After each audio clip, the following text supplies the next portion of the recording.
हाय। जानते हैं कि यंग पॉपुलेशन में बैक पेन की प्रॉब्लम क्यों बढ़ती जा रही है। So let me tell you कि बैक पेन की problem one of the commonest OBD problem जो हम देखते हैं।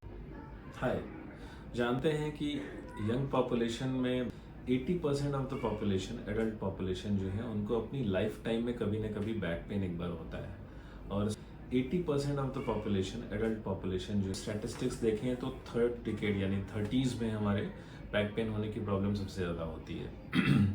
हर एज ग्रुप में जो बैक पेन की प्रॉब्लम है वो अलग कारण से होगी। जैसे बच्चों में या फिर एडोलेसेंट एज ग्रुप में पॉसिबल है कि ग्रोथ की वजह से हो रहा है, कई बार स्कोलियोसिस की वजह से होता है। यंग एज में जो है अगेन सेडेंटरी लाइफस्टाइल या डिस्क प्रोलैप्स की वजह से होता है। ओल्ड एज में ये लिस्थेसिस या डीजनरेशन या घिसावट की वजह से होता है। तो डिफरेंट रीजंस हो सकते हैं according to the age group.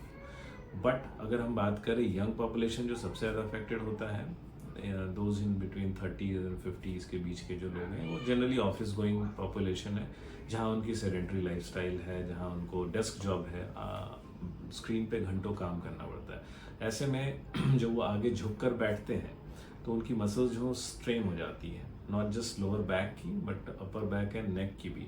तो उनको इस एरिया में थकावट होना या लो बैक पेन होना बहुत ही कॉमनली देखा जाता है, क्योंकि वो घंटों लगातार बैठे होते हैं स्क्रीन पे आगे झुककर, जो कि स्पाइन को या नेक को पसंद नहीं है। ऑब्वियसली हमें स्ट्रेट बैक होकर या पीछे होकर बैठना चाहिए विदाउट पुटिंग, एंड लगातार 30 मिनट से ज़्यादा बैठना नहीं चाहिए। स्क्रीन का पोजीशन हमारे को अकॉर्डिंगली चेंज करना चाहिए। So these are certain thing. Strain जो है वो बढ़ते बढ़ते अगर प्रेशर बहुत ज़्यादा होता है, वो प्रेशर स्पाइन के डिस्क तक चला जाता है, फिर डिस्क बल्ज आउट करती है and it hits the nerves जो पीछे नर्व से जा रही है, जिसकी वजह से वो पेन नीचे रेडिएट करता है। That is commonly called as sciatica. तो ये सारा स्पेक्ट्रम जो है गलत बैठने की वजह से स्टार्ट हुआ। इसके अलावा अगर मसल्स वीक हैं और हम अचानक से कभी आगे झुक के कोई काम कर लें, जैसे अपने बच्चों को उठा लिया, कुछ वज़न उठा लिया, तो प्रेशर सडनली बढ़ता है अब्रप्टली, उससे भी प्रॉब्लम बढ़ती है। इसके अलावा अगर आप लंबे टाइम तक खड़े हो, है ना, एक पोजीशन में, तो भी मसल उनको ओवर वर्क करना पड़ रहा है, मसल फटीग हो जाती है, उसकी वजह से दर्द होता है। जो ऐसे प्लेयर्स हैं, वीकेंड प्लेयर्स हैं, जो हफ्ते भर खेलते नहीं हैं, एक दिन अचानक से जाते हैं और बहुत अग्रेसिवली ज़्यादा खेल लेते हैं, उनमें मसल ओवर यूज़ की वजह से इंजरी हो जाती है। तो हमें ये, अगर हम जिस नहीं टाइम में खेल नहीं पा रहे हैं, at least rest of the week जो 5 डेज़ हैं, उस दौरान हमें कुछ एक्सरसाइजेस करते रहने चाहिए, मसल को वार्म अप करना चाहिए खेलने से पहले, और बाद में कूल डाउन करना चाहिए, सो दैट कि ये स्पोर्ट्स रिलेटेड बैक इंजरी ना हो हमारे को। प्लस इनके अलावा और भी मल्टीपल रीजंस हैं, जैसे वाइटामिन्स की कमी, कैल्शियम की कमी, न्यूट्रिशन पुअर होना, जो मसल्स अगेन वीक होते हैं। अगर विटामिन D3, D12, D3 हमारे पास नहीं है तो फिर मसल्स वीक हो सकते हैं।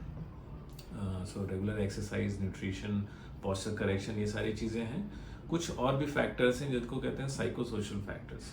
मतलब अगर आपको स्ट्रेस ज़्यादा है तो देखा गया है कि बैक पेन बढ़ सकता है। खास करके ऑफिस गोअर्स में अगर जॉब डिससेटिस्फैक्शन, मोनोटनी है उनके काम में, तो देखा गया है कि बढ़ सकता है। इसी तरह मैरिटल डिस्कॉर्ड, यानी कि अगर फैमिली में आपके कुछ स्ट्रेस है तो भी बैक पेन पे अफेक्ट आता है, बैक पेन बढ़ सकता है। सो ये कॉमन सबसे रीजंस हैं जो यंग पॉपुलेशन को अफेक्ट करती हैं। इसके अलावा कुछ जेनेटिक या फैमिलियल फैक्टर्स भी देखे गए हैं कि फैमिली में किसी को है तो आपको बैक पेन हो सकता है, विच इज़ नॉन मॉडिफाइबल। उसको आप चेंज नहीं कर सकते हो। जो आप चेंज कर सकते हो वो अपना रूटीन है, अपनी एक्सरसाइज है, अपना न्यूट्रिशन है, अपना पॉस्चर है और अपना स्ट्रेस लेवल है। इनको करेक्ट करके आप काफ़ी हद तक अपने बैक की प्रॉब्लम को सॉल्व कर सकते हो। Thank you.